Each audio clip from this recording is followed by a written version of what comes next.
but her suffering few shall share. But the daughter of Fatima is full of sorrow. In her path so many woes have been steered. She doesn't know what will happen tomorrow. She hasn't finished wiping her tears. The world has seldom seen such a bold woman, so courageous and without a speck of fear. She is so strong that she can't be broken, even by her loved one's head on the spears. Her parents are Fatima and Ali, none other, and to the Prophet Muhammad she is so dear. But this day she is without her brother, and no comfort seems to be near. There is no one to relieve them of their agony. The indifference of these Muslims is so severe. Nobody cares for the Prophet's progeny. For the victims, everyone should shed tears. Don't all the people present understand the noble family of the Prophet has no peers? Everyone's salvation is verily in their hands. Why are they being driven to the verge of their tears? This lady is not afraid to lose her life. She speaks out against cruelty without fear. To spread her brother's message she strives, breaking everyone's heart with her silent tears. On hurting the innocent, the cruel are bent, but these wicked plots fail and she preserves. She faces calamity with her spiritual strength. She is anguished but holds back her tears. The tyrants wanted to crush the struggle, but it shall never end, and also our tears. Everyone is moved on hearing her troubles. Karbala is and will be remembered each year. In the stormy seas we've not yet set ashore. Many evil minds would want to stop our tears.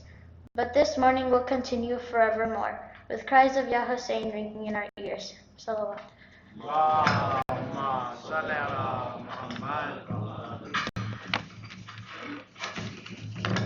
Assalamu alaikum. I will be reading a poem for the tribute to Bibi Zain. Lady of faith, lady of strength, they killed your sons, your brother, your friends, and they came and burned your tents. Lady of faith, lady of strength, oh my, what courage you did show, even as those fires did glow. Lady of faith, lady of strength, to Yazid's palace you were dragged, with our sick imam who was bound and gagged. Lady of faith, lady of strength, face to face with Yazid you said, how dare you treat the Ahlul Bayt so bad? Lady of faith, lady of strength, your role was clear, there was no choice. To save Islam, you used your voice. To this day we remember in the majlis that it was you who gave the start to all this. So we can never forget you went great lengths, Our Lady of Faith, Our Lady of Strength.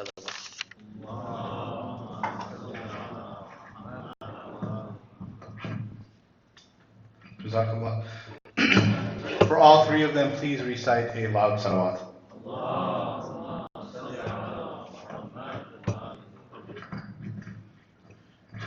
We have one more presentation, and for that I would like to ask Asiya Rastu to come up to the member. Salawat ala Muhammad wa ala Muhammad.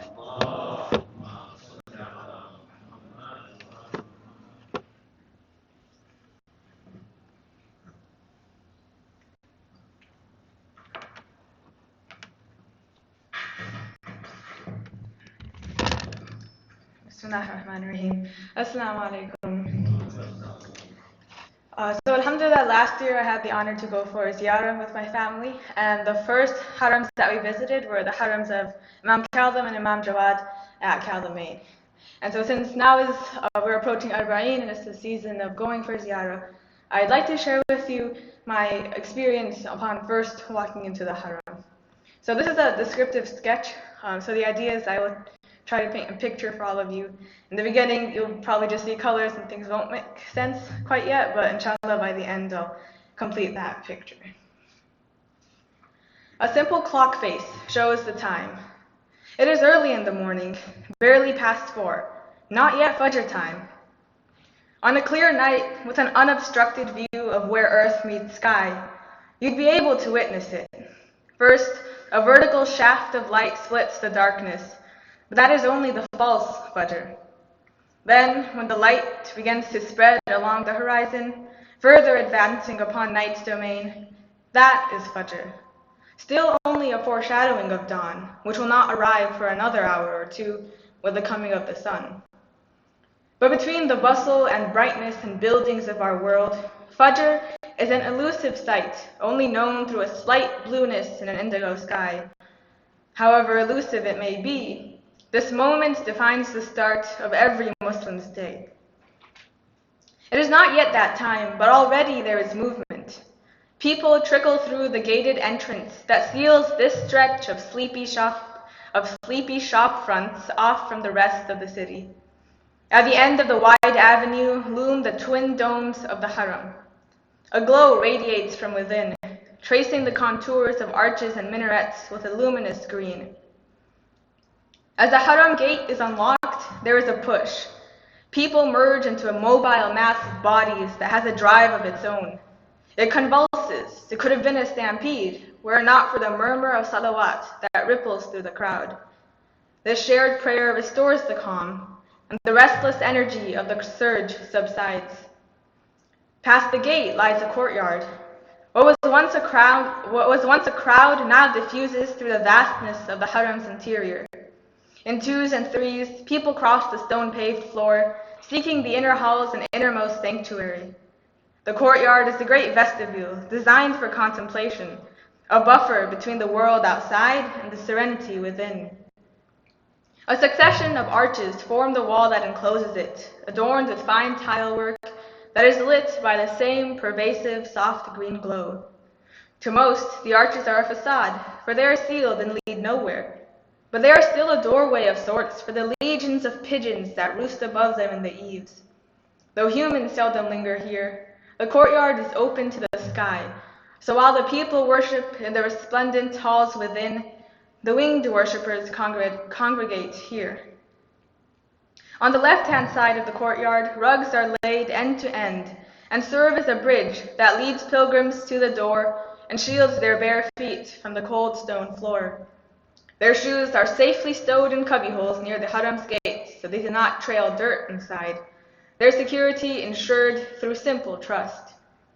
Inside, a frigid lunar splendor gives way to warmth and magnificence, to the brilliance of countless chandeliers intensified by the vaulted ceilings that scintillate with mirrorwork. Yet despite the overwhelming grandeur, a measure of solitude is maintained.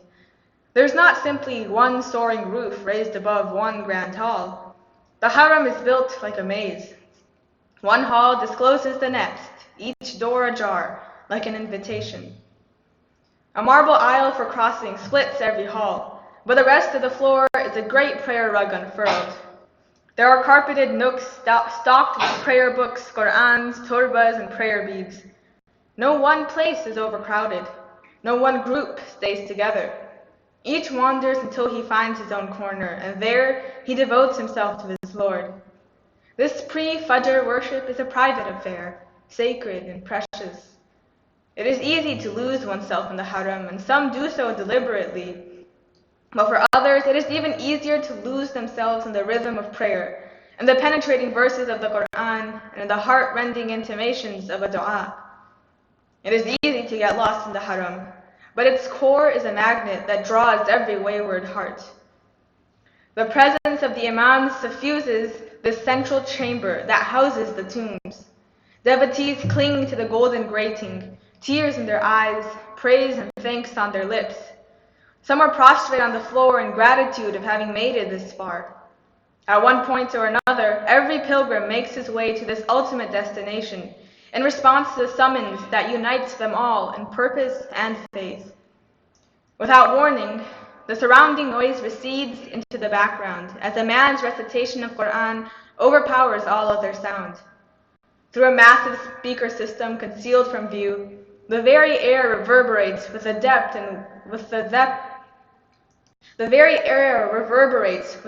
and richness of his voice, while the profundity of the message resonates within.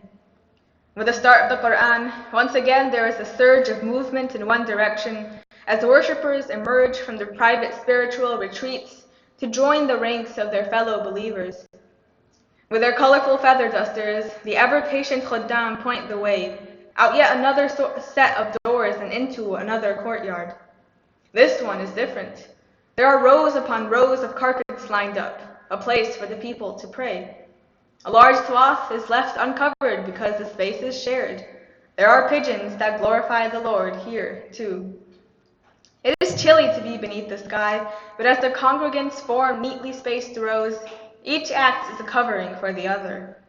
In the last minutes before congregational Fajr prayer, all are engaged in personal worship, standing and bowing and prostrating and raising their hands to supplicate.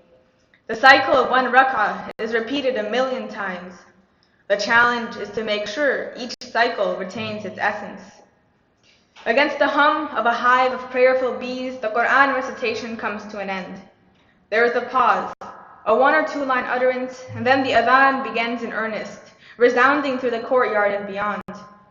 After the testimony to Muhammad's prophethood, a thunderous salawat erupts from the gathering and rides spiraling sound waves up to the heavens. This simple invocation binds together people of the disparate cultures of the world into a single nation. It is an expression of devotion and love that forms a common ground they all share. Salawat.